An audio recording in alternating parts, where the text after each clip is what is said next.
Welcome back to the Cowboy Zone. We were both kind of running behind today, so we're trying to play catch up right now. Couldn't get the nice, pretty intro like we normally have, but you're going to get the same Cowboy Zone content. So thank you guys for joining us. I'm Marcus Jones, Bluff City Cowboy, coming to you from Memphis, Tennessee. And I'm Lambo from Cowboys Y'all, coming to you from Johnson City, Tennessee.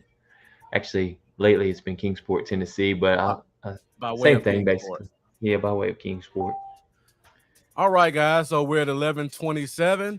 We're still going to get you guys out of here in time to start watching the games and get your fantasy lineup set. Lambo and I are kind of doing it in the background ourselves right now. So if you're watching with us right now, be sure to get in the comments and let us know you're there. Also, make sure you share this to your favorite Facebook group as well as your personal page. And if you haven't done so already, make sure you subscribe to our YouTube channels. I am Bluff City Cowboy, and Lambo is Cowboys Y'all on YouTube. So I see we got quite a few people watching, so let's go ahead and get into it. Thank you guys for tuning in, Jack Meeker. What's up? Appreciate you What's up? joining. And forgive me, guys, because I am quickly setting my last two fantasy lineups at the same time, real quick. Oh, there's a guy out right there. Definitely Who's need to get out? him up. Hunter Renfro. Yeah, he's out. I saw that. All right, guys. So got a big game this week against the New York Giants Monday Night Football. It's one of those games where um it's a lot bigger than it looks. Uh, Jack Meeker said, "Get it, Lambo." So we got to get this win. Mm-hmm. Got a lot of news to talk about in terms of injuries. So let's go ahead and get into it first. And let's start off with the injury report for this week. And once again, if you're watching, be sure to like, be sure to share, be sure to subscribe, and let us know your thoughts and your comments on everything we're talking about today. So let's get into the injury report. Injury Report.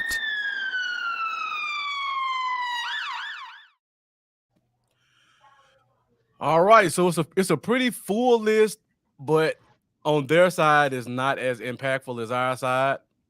We'll start with Dallas first. So got a little bit of surprising news this week in terms of Quentin Bohanna dealing with the neck injury. He didn't practice on Thursday, Friday. He was limited. It's kind of up in the air in terms of whether or not he plays. I think they said it's kind of leaning towards yes, but you just never know. Monday Night Football game.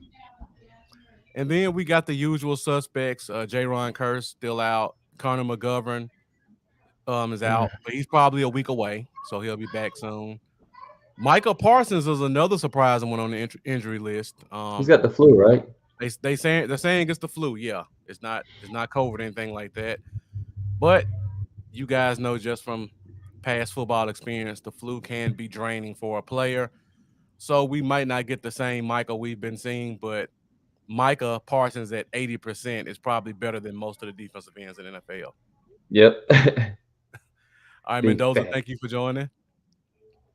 Also, Dak Prescott still out, but they're saying he should be working his way back on the field next week. And then another one that we've been kind of paying attention to all week is Dalton Schultz. He missed Thursday and Friday practice. And it looks like we're going to have a tag team duo. Mendoza, I saw your post in our private group where you posted the Road Warriors picture talking about Peyton Hendershot and Jake Ferguson kind of being a tag team duo and holding down that tight end spot against a team which historically our tight ends have completely dominated. Kind of paying attention to all week. So that one should be very interesting to watch on Monday night to see which guy gets the most reps and to see which guy goes off because they just have no answer against us at the tight end position. Lambo, how do you feel about the tight end spot going into Monday night with Schultz out? Like I was saying before, in most years, when our top tight ends out, there's a little bit more reason to worry. Have less optimism. The days of like Fasano or name your tight end. Right. But I feel really good about it. Honestly, I don't feel like there's that much of a drop off, mainly because these two rookies, man, they're nice. I think they could honestly both be starters on a few teams in the league. I agree. So I'm excited about them. I'm excited to see them get on the field. I feel like they'll be just as much of a receiving threat as we've seen from Schultz. Honestly, I think they have that same ability. Um, I don't think there's going to be all that much fall off. I mean, Okay. I really don't. Outside of not having the same rapport, obviously. Mm-hmm. Just the time together, stuff like that. That could be a little bit. I don't know. I think they're going to be very solid. I look Okay. for them to have a solid game. All right. So we talked about all the bad news. Now let's talk about a little bit of good news on this injury report.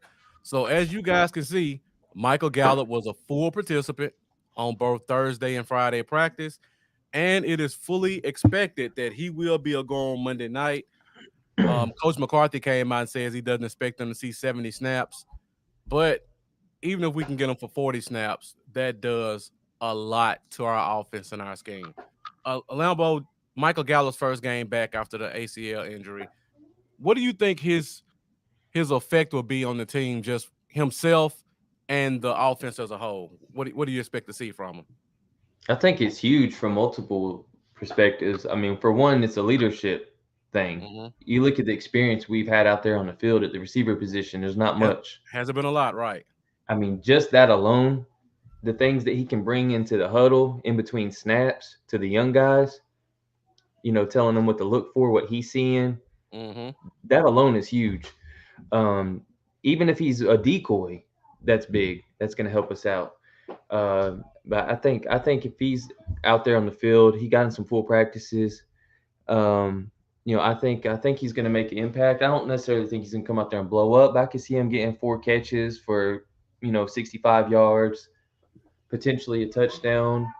And just the leadership aspect that he brings is going to be huge. And I tell you what, nobody I know is more excited than my 6-year-old. That's has been his favorite player for the last couple of years. He is diehard Gallup fan, so I know he's excited about that. Yeah, I'm excited about it too. Um, so what do you look for in terms? I mean, we all know he's gonna give us that back shoulder fade. Hopefully, him and Rush have some type of chemistry with that. How do you think it affects just opening up Lamb and making him look more like a number one or 1A like he has in years past?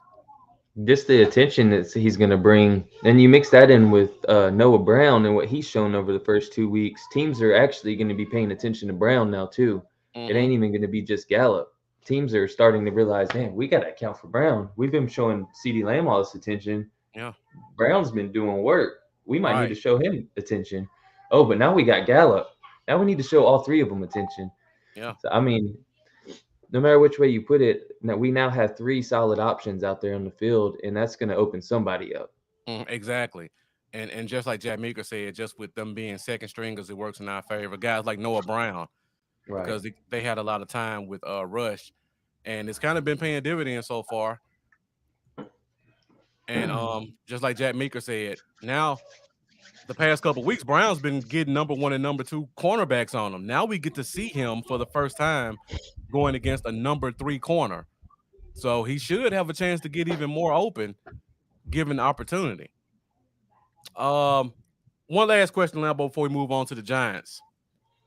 With Michael Gallup back, do you think we see Lamb inside more, or does he still kind of stay at that Z position, move around? Because I Gallup doesn't personally, move much. yeah, I personally think we do see him inside more, and I think that's going to be the best version of Lamb that we've seen this year Mm-hmm. because of that. I Yeah, think I think more Lamb inside is a more productive Lamb. right. And So we'll we'll talk see. about that at the end of the show once we get to our fantasy favorites to see if Lambo or I have Gallup, Lamb, or Brown as our fantasy favorite for this week. And Mendoza asked the question: is Gallup expected to play? According to just listening to press conferences, it does sound like he's going to play this week, Mendoza. But McCarthy said don't expect him to have a full workload in terms of playing 70 snaps. If he just came out there on third downs, I'd be happy. Anything he can give us to keep this offense moving would be beneficial. All right, with Mm. 11:36, let's take the next 5 minutes and go through the Giants injury report. So I guess the biggest news is both of their bookend edge rushers sound like they're gonna play this week. So you got the first round pick Kayvon Thibodeau, and then you also have Azeez Ojulari. Both of those guys were limited participants on Thursday and Friday. Both of them are expected to play. So Tyler Smith gets another challenge this week. He gets either another double-digit sack rush in Ojulari, or he gets I believe, a top 5 draft pick in Kayvon Thibodeau to go up against. Lambo, how are you expecting Smith to give us a performance in his third NFL starting left tackle? I think he's only going to get better by the week, Yeah. unless you are obviously going against like a elite top 3, top 5 guy. I think he would have his struggles, but I'm not too worried to be completely honest. After seeing what he's done these first 2 weeks, and then going back to the Shaq Barrett thing right off the bat, first game, bumping outside and just doing what he did. I think he's going to continue to learn, continue to get better. I don't think we're going to see any fall off. I think we're going to continue to see progression from him, and I think overall he'll have a very solid performance. Yeah, and just looking at the all 22 the past couple of weeks, you would expect a young tackle like Tyler Smith to struggle against speed pass rushers, because we all think of him as just a big mauler who's a physical guy. He actually has performed well against the more athletic pass rushers like the Shaq Barrett types, and kind of held them in check. So I don't think these guys are going to really be able to turn the corner as well as they think they will. And I see we got Professor O in the building. Professor O, thank you for joining us. Yeah, let's go. Yeah, we can't. I don't think we can call it the world's largest cocktail party anymore, can we? But that was a great game, Tennessee and Florida yesterday. And let's talk about no Cedric Tillman was on the field. Like, that's big. Uh-huh.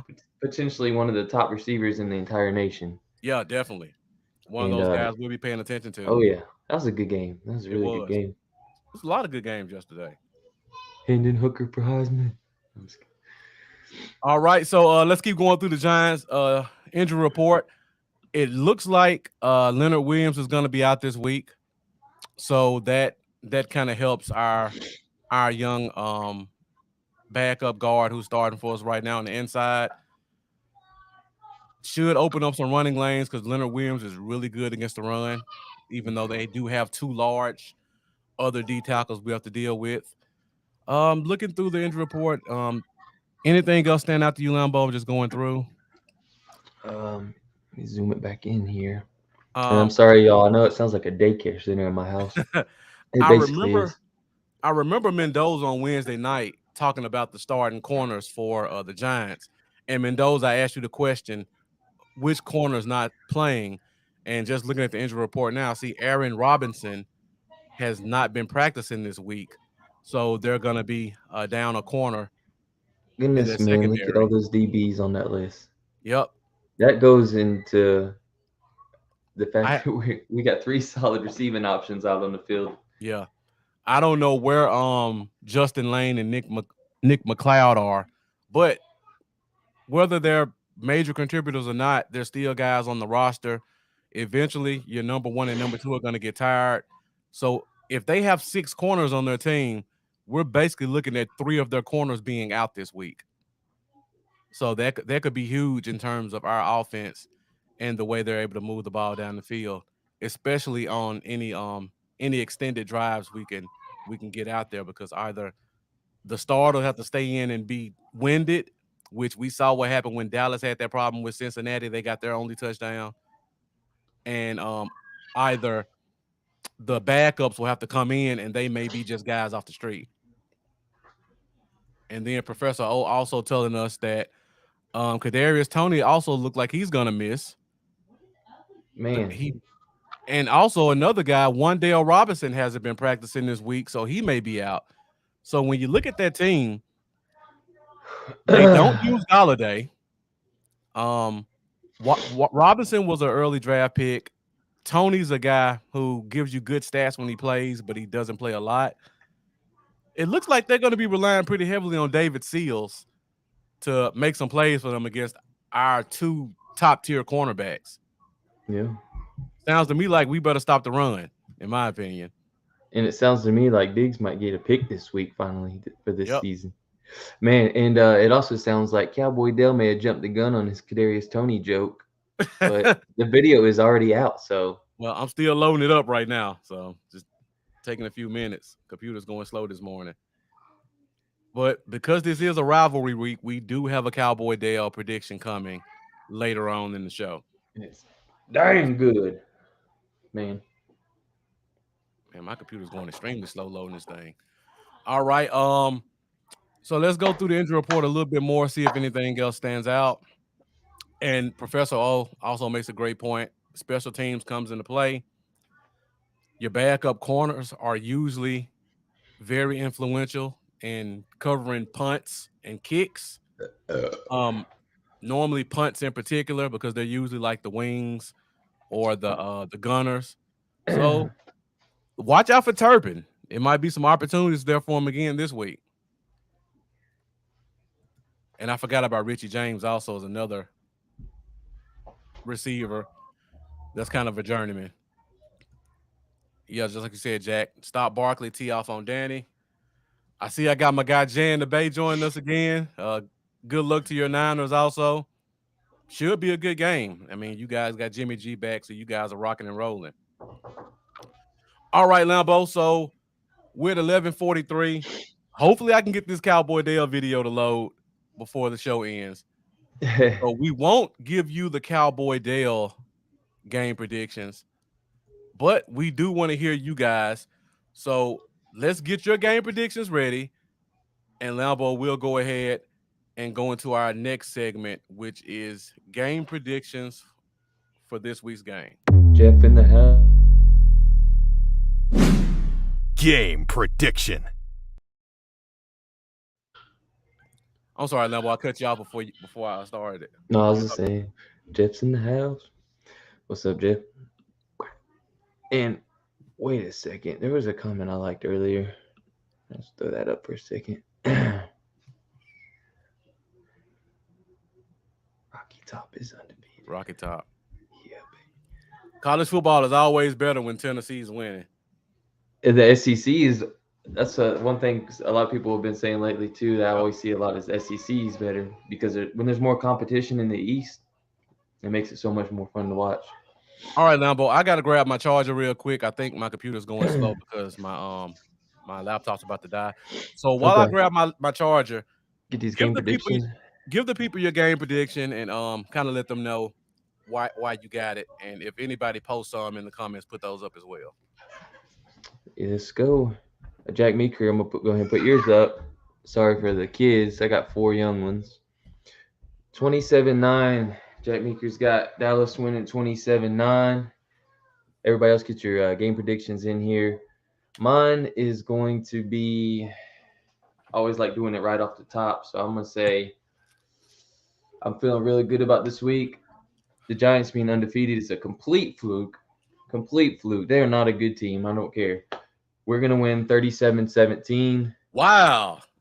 And, yeah, it's going to be a good game all the way around. I mean, we're going to shut them down in the passing game. We're going to give Saquon fits on the ground. He might have one play. He's going to do the whole, let me average 3.1 yards a carry into the third quarter, and then I'm going to break one for a touchdown, and that's going to inflate his yards per carry, but that'll be all he does all game. He might get some garbage time dump downs, but I think Cooper Rush and our receiving corps is going to have a good game. I think Zeke's going to have a good game. And I think special teams is going to be good. I think Turpin has an explosive play. My dog is really loud. Bailey, lay down. And, 37-17 Cowboys. All right, Lambo with the offensive explosion as well as the blowout. So when I look at this game, Monday Night Football, Giants are undefeated. They're at home. I think they have something to prove. I think we win definitely, but I think it might be a little bit closer.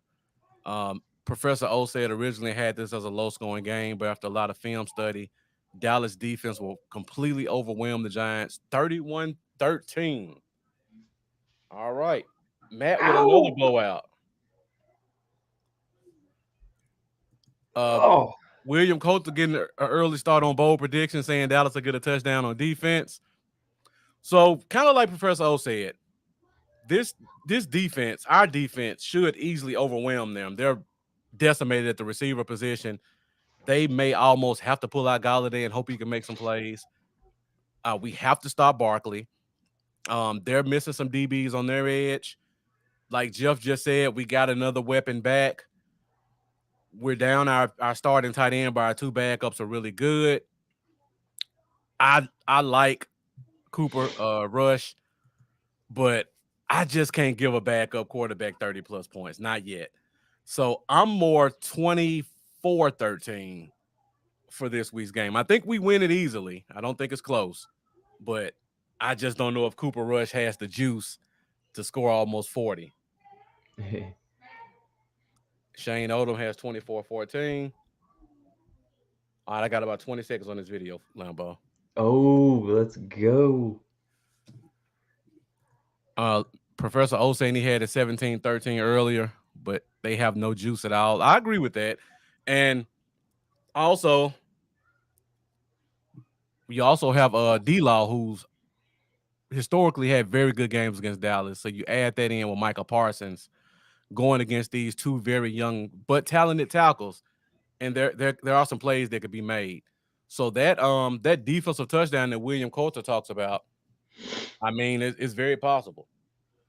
And then we got Mendoza with a similar score to me, 28-13. Mendoza saying 4 different touchdowns. All right, you guys are getting an early start on these bold predictions. Everybody's coming with the heat this morning. Professor, okay, everybody's going bold prediction. I'll hold the Cowboy Dale video for another few minutes. Let's go ahead and get into bold predictions because you guys are already getting an early start on it. Bold predictions. All right, so let's go ahead and go through some of these. We're at 11:49. We're almost done.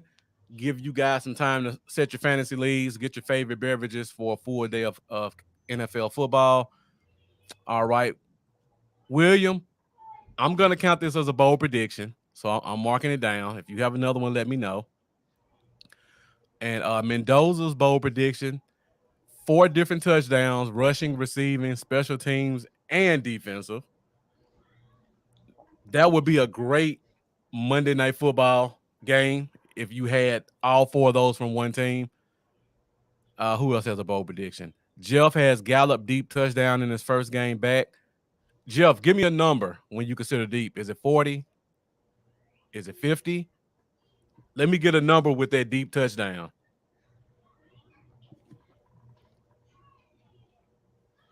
Jack Meeker giving another bold prediction saying Diggs doubles up. Does Diggs have a interception against Daniel Jones? I don't think he does. He should. Maybe But I don't know if I'm he does. overlooking. But yeah. But that would be great to see him get two interceptions. Professor O saying 1.5 sacks for Osa.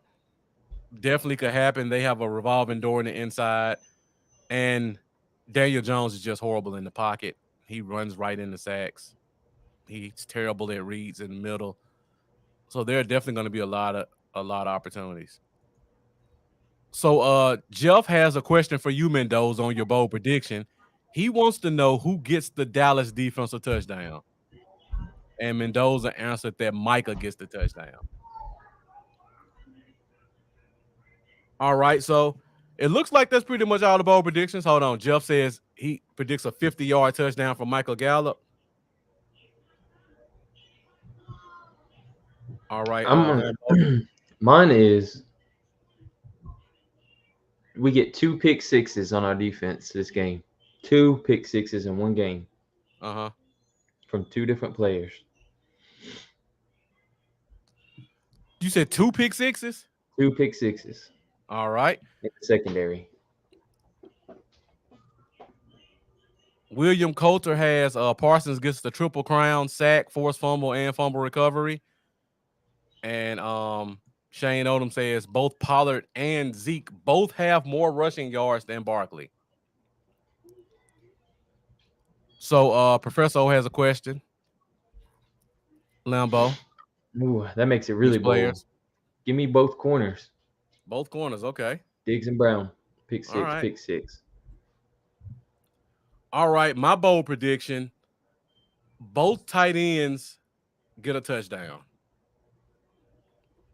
I think we scored 3 touchdowns. One comes from Hendershot, one comes from Ferguson.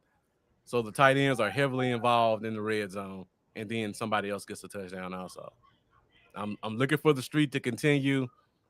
I think these guys really enjoy playing with each other, and I think it shows on Monday Night Football.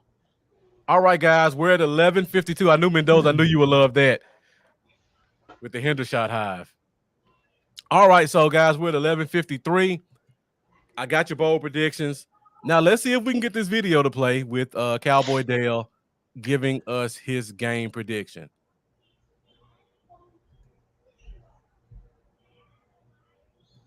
Hold on, my computer's really slow today, so let me try to get this thing set up. Lambo, I think we'll have to be on the screen this time. Normally we're off. Yeah. Let's see if we can get it to play.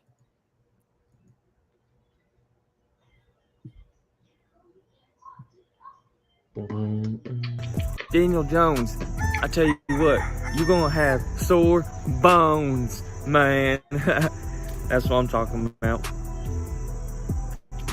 Cowboy Dale is back, man. It's freezing. I'll try It's to get freezing. it. Yeah. Technical difficulties. We may have to just post this on our social media. Maybe. All right, we're at 11:54. Mendoza says the Road Warriors. Yeah, Mendoza, you got to coin that phrase if they start to get extended playing time. Professor O saying Cowboy Dale might be related to Lambo. I don't know. I hear that all the time. There's a slight resemblance. All right, Lambo, I don't know if I'd be able to get this thing to play properly. And if I did, it would take me too much time to get it set up. Yeah. So we may have to do without the Cowboy Dale video. But if you guys check my social media and Lambo's social media, the Cowboy Dale video will be posted with his game prediction for this week's game. Let me see if I can try one more thing really quick. So before we go, Lambo, and I'll try this one more time. Let's go ahead and go into our last segment and get our fantasy favorites for this week's game. So, guys, one more time, let's get your participation. Get your fantasy favorites for the Cowboys game and in any game going on this week during the week 3 slate of football games. So, Lambo, let's get those fantasy favorites ready. And let's get to it once I find the video for it.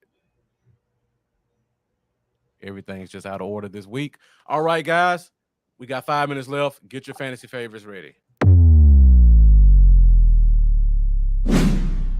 Fantasy favorites.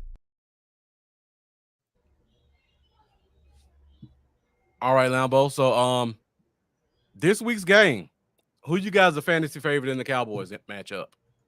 I'm going to have Zeke this week because I think we're going to stay in the lead the entire game. And as that lead builds, obviously, we're going to eventually start to run the ball a lot more. So I think Zeke gets to eat. Okay. He gets to close the game out. I just think he's going to have the touches to have a great fantasy day. And he's looked hungry all year. I think he has a big game this week. And then outside this game, I got Christian Kirk. He had 17 points week 1. He had 25 points week 2. He's kind of been under the radar, sneaky good. Mm-hmm. A lot of people don't pay much attention to Christian Kirk. I think he's going to have another big week. They're going against the Chargers. I think they're going to have to pass the ball a lot. Yeah. And I think he has another big game, Christian Kirk. Yeah. So I see we got a lot of them coming in the chat. Professor O having Tyreek Hill against Buffalo. If you guys aren't aware, Buffalo's down 2 corners and a safety, maybe both safeties. And what's more than likely going to be a shootout, Buffalo's number 1 in third down efficiency and in scoring offense. I don't think their punters punted more than 5 times all year. So Miami's going to have to put up a lot of points to keep pace with them. And there's nobody who's going to benefit more than Tyreek Hill. My guy Jeff has Devontae Adams, gets fed a lot this game. Hunter Renfrow is out if you guys have him on your team, so make sure you make those necessary changes. Yeah, you got 3 minutes to take Renfrow out of your lineup. Yeah, I'm trying to go through all my teams right now really quick. And I see Shane Odom has Noah Brown has a monster game. And Professor O also has Noah Brown. You know what? I'm on the same bandwagon with you guys. We talked about it earlier in the show. New York is decimated at the corner position. You got Michael Gallup coming back, which takes some pressure off of what now will be our number 3 receiver. Noah Brown showed the ability to play inside and outside. He's not going to get a lot of attention. I think he gives us a good game this week. And when we say fantasy favorite, we say 15 points or more. We're not trying to pick out somebody who's going to get 1,000 points. And we also don't try to choose the guys who people consider as the top tier guys in the league who were drafted first or second round. Mendoza saying Pollard in another game, Amon-Ra. Mendoza took mine, so I come up with another one really quick. Jeff asking, should he start Pollard or Michael Carter? You know, Jeff, for me, a lot of people are talking about Pollard having a great game this week, and I can see that. But Michael Carter has a much higher floor because he's so heavily involved in the passing game in New York. He's probably going to give you 5 catches for 40 yards just without even going to rushing. Pollard's more of a boomer bust. Yeah. And the Jets play the Bengals, and the Bengals definitely have something to prove, so they're going to put up some points. Their cornerbacks aren't awful in Cincinnati, and their safeties aren't awful. So there may be some opportunities for those running backs. So outside of this week's game, I hate that. You know what? I'm going to stick with the Lions game, and I'm going Swift. I like Swift a lot. I think Swift is averaging 7 yards a carry this year right now. That offensive line is just hitting on all cylinders. They're playing Minnesota, and we saw Minnesota get ran and thrown on last week. I think they'll definitely be run on this week. So, and Swift is very good out of the backfield as a pass catcher also. So I'm taking Swift as my guy outside of this week's matchup with the Cowboys. All right, Lambo, the video's not loading. So, guys, just check our social media today and tomorrow so you can see the Cowboy Dale game prediction. And it's 12 o'clock. I hope you guys got your lineup set. But before we go, Lambo, let the people know where they can find you. Y'all can find me at Facebook, Twitter, YouTube, and Patreon at Cowboys Y'all. Instagram, Cowboys Y'all 88. I'm probably going to post the video up on my Facebook page at Cowboys Y'all and on my YouTube at Cowboys Y'all for sure. And then I think Marcus might be posting as well. I'll be posting on my YouTube. Yeah. I mean, my Instagram and Twitter. All right, so you guys check it out. All right, guys. You can find me on Facebook, YouTube, Instagram, Bluff City Cowboys. You can find me on Twitter at Bluff Cowboys. Be sure to join us this Wednesday, 8:30 Central Standard Time, for another episode of the Cowboy Zone. Hopefully, we'll have another Victory Wednesday. We have friend of the show coming to join us from Cooley's Controversial Takes. Ryan Cooley, diehard Washington Commanders fan, very knowledgeable player. He's going to give us some insight on his team, and we're going to break down this matchup together with the Cowboys versus the Washington Commanders. So if you haven't done so already, make sure you like, make sure you subscribe. Do not miss this week's episode. And thank you guys for joining us for the Cowboy Zone. Enjoy your day. And Monday night, let's go Cowboys. Let's go Cowboys. All right, guys. Thank you for watching. We'll see you on Wednesday. Thank you for watching the Cowboy Zone.